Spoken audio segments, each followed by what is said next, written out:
नमस्कार, स्वागत है आपका और आप देख रहे हैं अपना यूट्यूब चैनल रिमिकिड पर।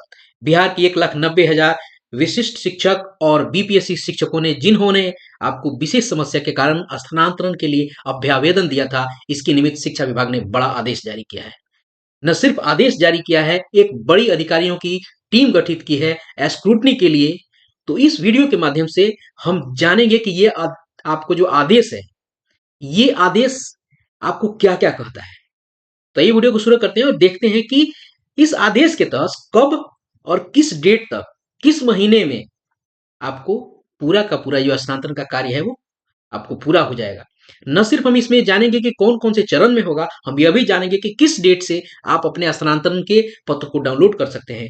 किस डेट में कौन-सा होगा, उस डेट को लेकर भी जो बड़े सूत्रों से खबर निकल के आई है, मैं आपको इस वीडियो के माध्यम से बताऊँगा। आइए पहले इसको जल्दी से देख लेते हैं कि क्या है आदेश। ये आदेश जो आपको है हमारे सामने पूरा के पूरे ये 4 जो चरण बताए गए हैं, इन्हीं 4 चरणों में आपको प्रथम चरण में ये 5 आपको कोटि बनाई गई है प्रथम चरण में।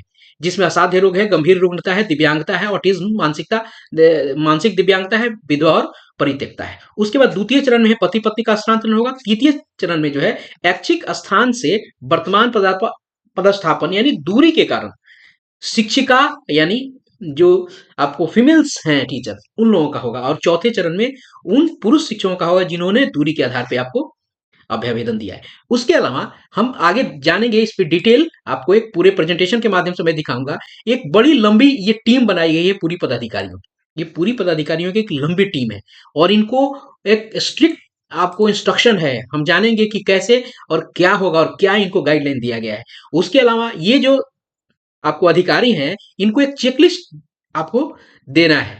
जो ये पूरी स्क्रूटनी करेंगे तो चेकलिस्ट देना है और चेकलिस्ट में क्या है आपके सामने दिख रहा है।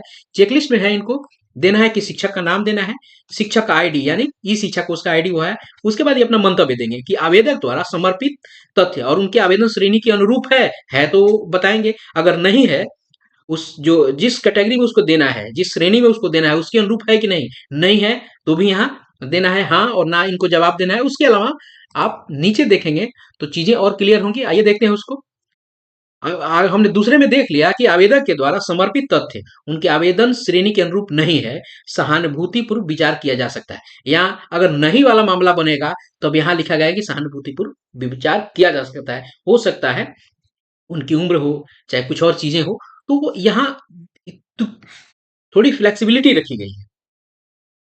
क्योंकि यहाँ मान लीजिए कोई अगर वो आवेदन उस श्रेणी के अनुसार नहीं है, तो इसलिए यहाँ उन्होंने थोड़ी-सी आपको एक जगह दी है कि अगर पदाधिकारी है, तो वो अपना मंतव्य यहाँ दे सकता है। उसके अलावा आवेदक को दूरी श्रेणी के आधार पर विचार किया जा सकता है। दूरी वाले हिसाब में वहाँ आपको यहाँ कर किया जा सकता है। आइए देखते हैं आगे ये अपना दस्तखत कर देंगे और देखते हैं कि पूरी खबर जो पूरा का पूरा ये आपका आदेश है, इसमें विशेष क्या है और वो प्रमुख डेट्स जिस डेट्स में ये सारे के सारे आपको काम स्क्रूटनी किए जाएंगे, ट्रांसफर के लिए प्रक्रिया आपको पूरी होगी। प्रथम चरण वाला कब होगा, दूसरा कौन होगा, ऐसे क्रमशः ये सारे चरण कब खत्म होंगे और कब आप अपने ट्रांसफर और पदस्थापन के आदेश को डाउनलोड कर सकते हैं। तो आइए देखते हैं उस प्रेजेंटेशन के माध्यम से। आइए देखते हैं उसको। अब पहला जो आपको इससे बात निकल के आई है कि बिहार में फेज वाइज होगा शिक्षकों का ट्रांसफर। ये हमने अभी उस पूरे पत्र के माध्यम से देखा। पहले फेज में असाध्य रोग, कैंसर, किडनी, लीवर, हृदय रोग, दिव्यांगता, ऑटिज्म, विधवा प्रत्यक के आधार पर ट्रांसफर। वहां भी हमने उस पत्र में इस चीज को देखा था। वहां हमने ये देखा था कि दूसरा फेज जो होगा, पहले फेज में तो बीमारी वाली स्थिति होगी, दूसरे फेज में पति पत्नी के पदस्थापन के आधार पर ट्रांसफर होगा। और तीसरा फेज है दूरी के आधार पर महिला शिक्षकों का आपको ऐच्छिक ट्रांसफर होगा। दूरी के आधार पर पहले आपको महिला शिक्षकों का होगा, उसके बाद आपका चौथे फेज में जो है पुरुष शिक्षकों का दूरी के आधार पर ऐच्छिक ट्रांसफर होगा। आगे कि प्रथम ट्रेन जो श्रेणी का ट्रांसफर होगा जिसमें 5 कोटि बनाई गई थी, 1 बाय 1 होगा। पहले उसमें जो 5 कोटि थी तो पहले वाले कोटि को देखा जाएगा, उसके बाद दूसरे तीसरे यानी 1 बाय 1 वो आपको होगा।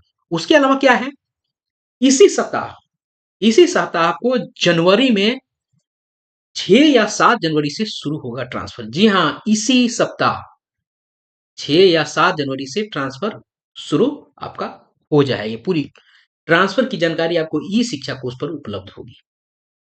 6 या 7 बिल्कुल 6 या 7 ये बड़ी खबर है कि 6 या 7 को ट्रांसफर आपको शुरू हो जाएगा। ट्रांसफर की जानकारी ई शिक्षा कोष उपलब्ध होगा। एसीएस ये सिद्धार्थ ने अधिकारियों को दिया है टास्क और बड़ा सख्त आदेश है। हम इसमें देखेंगे क्या-क्या आपको आदेश दिए गए हैं। ई शिक्षा कोष पोर्टल से ट्रांसफर का जो आदेश है वो डाउनलोड करेंगे, वहीं से करें और कहीं ऐसे कोई प्लेटफॉर्म नहीं बनाया गया है, यानी एसएमएस इत्यादि से आप नहीं हो सकता, आपके पास कोई कॉल नहीं आएगा। और जो अधिकारियों को इन्होंने टास्क दिया है उनको बताया है कि भाई अपने डाटा एंट्री ऑपरेटर को नहीं रख सकते हैं, आप अपने प्रशाखा के अधिकारी को नहीं रख सकते हैं, आप सिर्फ और सिर्फ आप ही रहेंगे। उसके बाद सोमवार या मंगलवार को टीचर आईडी से लॉगिन करके आप इसको देख सकते हैं। जैसे आप लॉगिन करेंगे तो आपको वो सूचना मिलेगी अगले सोमवार या मंगलवार से। अगर आप देखेंगे ये 6 या 7 की बात कही जा रही है, आप अपनी टीचर आईडी से लॉगिन करें, आपको वहां दिखेगा। ठीक है। अब इसमें पहले देखेंगे किसका आपको आगे होगा।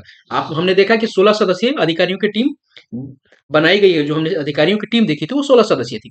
आगे देखते हैं क्या है कि फेज वाइज आवेदन की फिर से स्क्रूटनी है। स्क्रूटनी जो है पहले हो गई थी, लेकिन आवेदन या स्क्रूटनी फिर से होगी। जो चेक लिस्ट हमें दिखाया था उसके माध्यम से स्क्रूटनी होगी और ये काम शुरू हो गया है। ये उस स्क्रूटनी में आपको बस वो 2-3 चीजें हो, किसी भी अधिकारी को वहां लिखने हैं, वहां से वो होता जाएगा। डाटा एंट्री ऑपरेशन ऑपरेटर जो है स्क्रूटनी में आपको नहीं होंगे। स्क्रूटनी को थोड़ा सा यहाँ देख लेंगे। इसमें एसएमएस या टेलीफोन से कोई जानकारी नहीं मिलेगी। जैसे मैंने आपको बताया ये कहानी है। शॉर्ट लिस्टेड शिक्षकों का ट्रांसफर इसी महीने से संभव हो जाएगा। जैसे मैंने बताया इसी महीने से संभव, 6 या 7 से ये चीजें होनी शुरू हो जाएगी। और चूंकि चौथे फेज का जो ट्रांसफर है उसमें थोड़ा विलंब हो सकता है, क्योंकि उसमें ज्यादा आवेदन है और आवेदन ज्यादा है और परीक्षा सामने है, तो उसमें संभव है कि उसमें थोड़ा टाइम लग सकता है, लेकिन ज्यादा टाइम नहीं लगेगा। मार्च तक ये सारी की सारी व्यवस्था हो जाने की बात कही जा रही है। तो इस वीडियो में इतना ही। मिलते हैं जल्दी ही नए कंटेंट और नए इन्फॉर्मेशन के साथ। तब तक अपना ख्याल रखें। जय हिंद।